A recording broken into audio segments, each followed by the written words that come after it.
আমরা কিন্তু এখানে সিদ্ধান্ত নিয়েছি অর্থনৈতিক সেক্টরে, ফিনান্সিয়াল সেক্টর সহ রিলেটেড ইকোনমিক সেক্টরে আমরা কোনো ধরনের রাজনৈতিক ইন্টারফারেন্সে যাব না, কোনো ধরনের রাজনৈতিক অ্যাপয়েন্টমেন্ট হবে না।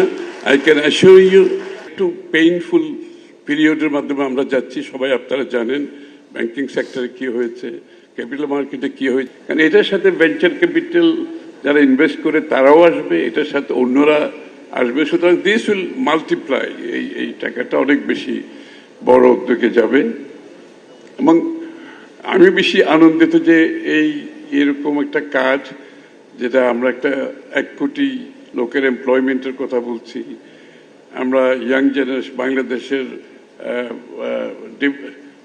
ডেমোগ্রাফিক ডিভিডেন্ডকে যে উইন্ডোটাকে পুরোপুরি কাজে লাগানোর চেষ্টা করছি, যে বাংলাদেশের ইকোনমিতে নট জাস্ট নর্মাল ইন্ডাস্ট্রি সার্ভিসের বাইরে গিয়ে যে অ্যাভিনিউজগুলো আছে যেগুলো ইকোনমির অর্থনীতির বাইরে ছিল তাদেরকে ইনকর্পোরেট করা, লাইক আমাদের একটা প্রোগ্রাম আছে ক্রিয়েটিভ ইকোনমি।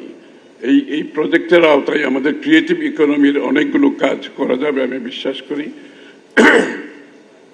যে সম্ভাবনা আছে বাংলাদেশের রুরাল বাংলাদেশ এবং মেট্রোপলিটন সিটিগুলোতে যে সম্ভাবনাগুলো আছে ইয়াং জেনারেশনকে নিয়ে, সেটার বাস্তবায়নের ক্ষেত্রে এটা অনেক বড় কাজ করবে। যা ব্যাংকগুলো সবসময় আমাদের ইয়াং জেনারেশন সমস্যা ছিল দুইটা, একটা ছিল অ্যাক্সেস টু ফান্ড, তারা তো ফান্ড অ্যাক্সেস করতে পারে না, দ্বিতীয় হচ্ছে mortgage.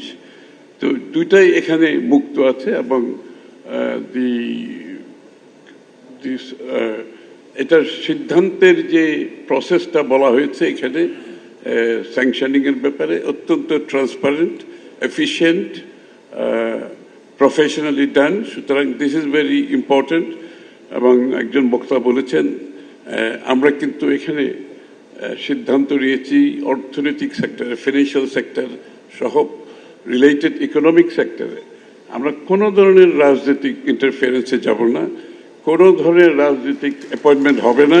I can assure you, this is not a political statement. I am saying this is the decision of the party, this is the decision of the government, this is the decision of the Prime Minister of Bangladesh. So no political interference in the financial sector. We are shortly forming Bangladesh Securities and Exchange Commission,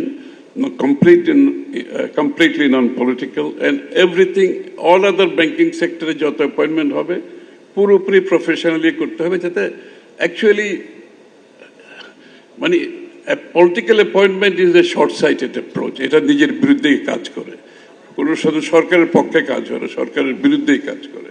সুতরাং আমরা financial সেক্টরে যে ডিসিপ্লিনটা আনতে চাচ্ছি সেটা I hope this is another একটা বড় প্রক্রিয়া এখানে যোগ হয়েছে, যেটা আমাদের রাজনৈতিক ম্যানিফেস্টোর সাথে ভেরি মাচ অ্যালাইনড। এবং আমরা যে ম্যানিফেস্টোটা ডিক্লেয়ার করেছি আমাদের দলের পক্ষ থেকে ভেরি মাচ অ্যালাইন। এবং এটার সাথে আমরা ক্রিয়েটিভ ইন্ডাস্ট্রির ইস্যুটা আছে, ক্যাপিটাল মার্কেট রিফর্মে যাচ্ছি আমরা বিগ ওয়েতে, সিরিয়াস ডিরেগুলেশনে যাচ্ছি আমরা। এবং আমি কালকেও তানভীর গনি ইজ হিয়ার, আমাদের new adviser for investment and capital market, is a Goldman স্যাক্স ম্যানেজিং ডিরেক্টর ছিল। So we are bringing in all the right people, যারা গাইড করতে পারে। এবং কালকে আমি তানভীর গনি বসে হংকংয়ের ভেরি বিগ ফান্ড ম্যানেজারের সাথে আমরা অনেক রাত পর্যন্ত আলাপ করেছি। They are keen to float a fund dedicated to Bangladesh only from Hong Kong.